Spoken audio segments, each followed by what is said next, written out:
Hoje nossa história começa com o protagonista chegando todo estropiado ao hospital. O coitado tá só o pó da rabiola. Em seguida temos dois policiais discutindo no carro e uma chamada de voz indicando os autores da surra que o prota levou. Logo o nosso protagonista, se afogando em seus sonhos, acorda com sua tia lhe chamando e então ao acordar, ele relembra do rolo compressor que o amassou e começa a se exaltar. Com a ajuda de profissionais do SUS, ele se acalma e é aí que nosso protagonista descobre que já está há 9 meses em coma.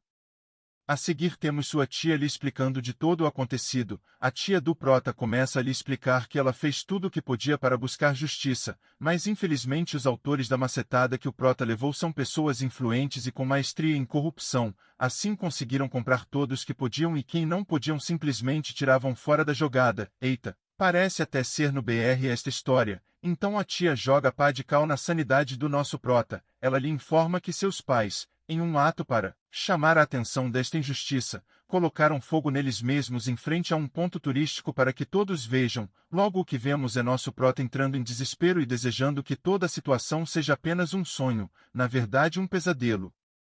O capítulo se inicia com nosso prota querendo entender a situação. Sua tia expõe tudo novamente. Ela lhe diz que eles se queimaram na frente de muitas pessoas, estas que ficaram lá apenas filmando provavelmente para postar no Tico e Teco. A seguir, ele lembra que seus pais foram enterrados há 2 meses enquanto ele estava apenas dormindo. Sua tia tenta reconfortá-lo dizendo que os autores sofreram punições, e lhe explicando que os delinquentes iriam para a FEBEM por 6 meses, mas graças às pessoas que ficaram chocadas com o ato de desespero de seus pais, tentaram aumentar a punição para 1 ano. Vemos a seguir a tia explicando que os pais dos antagonistas foram à rede nacional pedir desculpas e o presidente do país, querendo lucrar na 10 mais graça alheia, até foi visitá-lo no hospital. Então o nosso prota começa a pensar sobre todo o ocorrido e que seus pais tiveram que sacrificar tudo para obter um mínimo de justiça.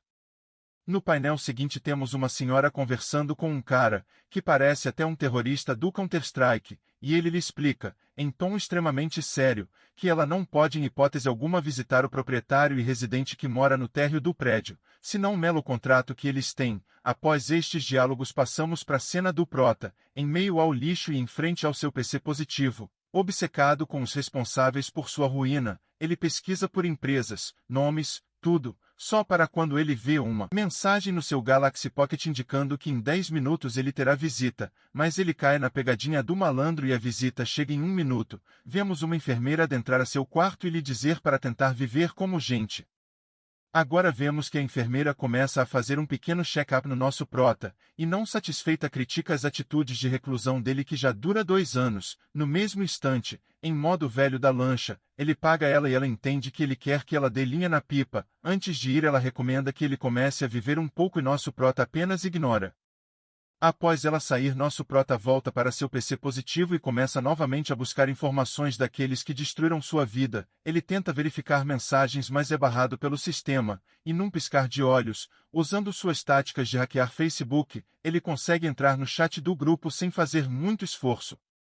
Logo ele começa a ler mensagens dos responsáveis por destruir sua vida. Ele percebe que eles estão vivendo suas vidas patéticas totalmente tranquilos, curtindo festas e sem nenhum tipo de arrependimento. A seguir nosso prota se deita na cama e é aqui que o leite vai azedar para os antagonistas. O grosso vai entrar e eles não vão nem ver. O que temos é uma espada descendo para a terra como um meteoro e caindo no prédio do nosso prota, com medo e resistente à ideia de ir lá fora ver o que é ele. Hesita por alguns segundos, mas logo cria coragem e abre a porta para ver sua redenção, uma espada flamejante.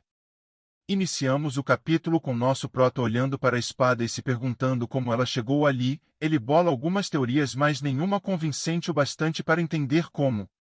Nervoso por não entender ele se exalta e se retira, deixando para lá essa situação estranha que está acontecendo. Assim ele deita na cama e mostra que não se importa com isso.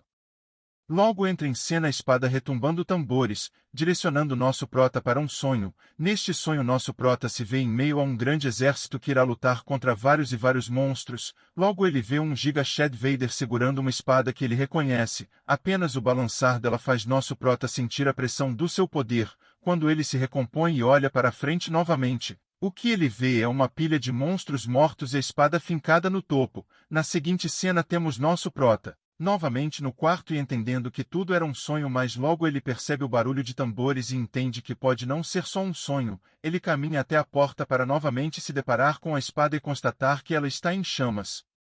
Nosso prota, ao ver toda a área pegando fogo, se assusta e corre para buscar água. Aqui fica constatado que o coitado não tem força para nada. Ao tentar apagar o fogo da espada, as chamas simplesmente se estendem, o que o assusta novamente. Entretanto, na cena a seguir ele mostra que com muito esforço conseguiu apagar as chamas, e como recompensa por seus esforços e sua inteligência, ele vê que logo ao lado tinha uma torneira e mangueira.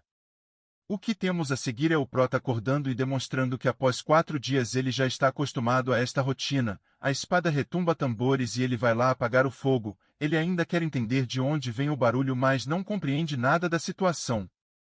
Após alguns dias ele já está irritado com a situação por não conseguir dormir. Então nos painéis seguintes mostra que sempre que o relógio atinge as 12 horas a espada entra em chamas. Vemos nosso gênio tentando apagar o fogo e ela logo acende. Ele tenta várias vezes sem sucesso. Então ele vai no Reddit coreano verificar se acha algo para ajudá-lo e em uma reviravolta vemos que ele quer exorcizar a espada de Satã para apagar as chamas infernais que ela tem. Entretanto, como já esperado, não funciona.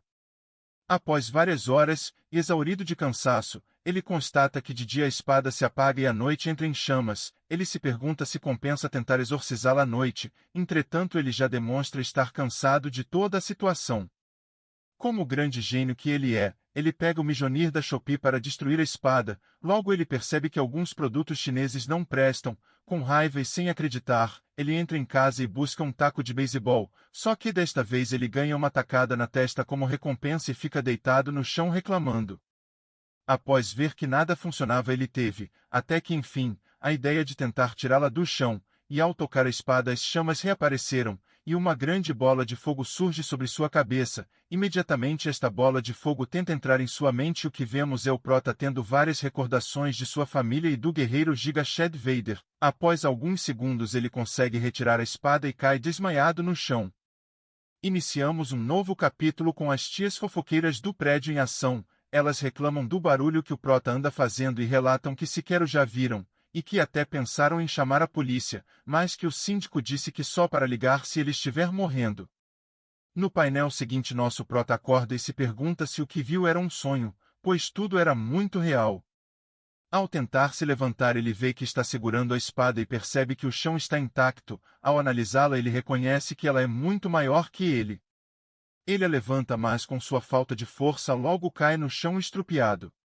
Ele se esforça e a levanta novamente, dessa vez ele a chama por seu nome, a espada de guerra, a portadora de trovões e tempestades. Ele cita que este não é o nome real dela, mas que alguém a nomeou assim. Ele estava confuso sobre seus sentimentos e sente que ao seu lado o Giga Chad Vader lhe diz para se manter inalterado, que não se curve ou quebre, e tenha coragem para lutar. Logo ele pega a espada e começa a ter visões de como ele deve manuseá-la. Ele tenta, mas esbarra na falta de força. Então vemos que nosso prota chamou sua enfermeira. Entramos na cena onde a enfermeira está curtindo um date, mas percebe o telefone tocar. Ela atende o telefone e escuta nosso prota estrupiado pedindo ajuda. Na cena com o nosso prota ela começa a falar que ele atrapalhou e lhe pergunta como ele conseguiu machucar tanto. Ele diz que estava apenas se exercitando e ela, incrédula, ri da situação e o pergunta o que ele estava fazendo para se arrebentar todo. Logo o celular do prota toca e a enfermeira atende. É apenas o pessoal do hospital querendo saber como o prota está. Ela dá algumas breves explicações e o prota confirma que está tudo bem. Ela coloca meia nele, devido aos barulhos e reclamações dos inquilinos. Logo ela lembra de tudo o que passou com ele e sente uma pisca de pena. Ela dá ele algumas orientações e diz que irá voltar. Logo ele pensa que não precisa dela. Agora nosso prota deitado fica inquieto e logo vai ver a espada. Ele a pega e de imediato sente dor nas mãos. Então ele começa a ouvir o Giga Chad Vader falar com ele, dizer que a situação em que ele está é um bom começo. Nosso prota se pergunta quem está falando e a voz continua lhe dizendo que ele deve cair, que para obter poder ele deve balançar e correr com a espada até cair. Neste capítulo vemos a enfermeira cuidando do prota e demonstrando surpresa por sua rápida recuperação. Após ela sair, nosso prota relembra uma orientação do Giga Chad Vader lhe dizendo, resumidamente, que o ferro se molda quente não frio. A voz logo lhe diz para sair e correr com a espada, sair e balançá-la. o prota até tenta, mas carece de força, então ele pensa em correr, mas recobra que lhe falta estamina para isso e começa a dar desculpas para não correr com a espada. Logo ele começa a lembrar que o Giga Chad Vader começou a correr com a espada aos 12 anos. Então ele amarra a espada nas costas e decide fazer alguns exercícios, logo ele pensa que vai fazer 30, mas recobra a sanidade e chuta 10, entretanto o que vemos é que nosso prota mal consegue fazer apenas um, a espada lhe diz para correr, apenas isto. Na próxima cena vemos que nosso prota adora um Nissin sabor tomate, e então como já está escurecendo ele decide ir correr um pouco. Finalmente nosso prota sai da sua casa e se direcionou para a escada. Nesse ponto ele treme de medo e já sente o peso da espada. Como lhe falta força nos primeiros degraus, ele já cai feito manga podre, logo lembra das orientações de correr até o cansaço levar. Ele se levanta com determinação e continua descendo e subindo as escadas. Ele executa esta tarefa por 4 vezes seguidas, mas o cansaço domina e ele logo pensa em desistir. Então ele lembra daqueles que o destruíram, acabaram com sua família e sua vida. Então a chama da vingança cresce e ele dá meia volta para subir e descer as escadas novamente. Aqui temos uma passagem de tempo e o que vemos é que nosso prota já começa a evoluir, pelo menos não tá mais no lixão. Em caso o prota se pergunta por que sempre está com fome e demonstra que está treinando a todo instante. Na próxima cena vemos que nosso prota, fazendo o treinamento do Saitama no modo Easy, já consegue fazer várias flexões, e quando ele cai logo a voz lhe diz que quanto menos descanso mais efetivo será seu treinamento.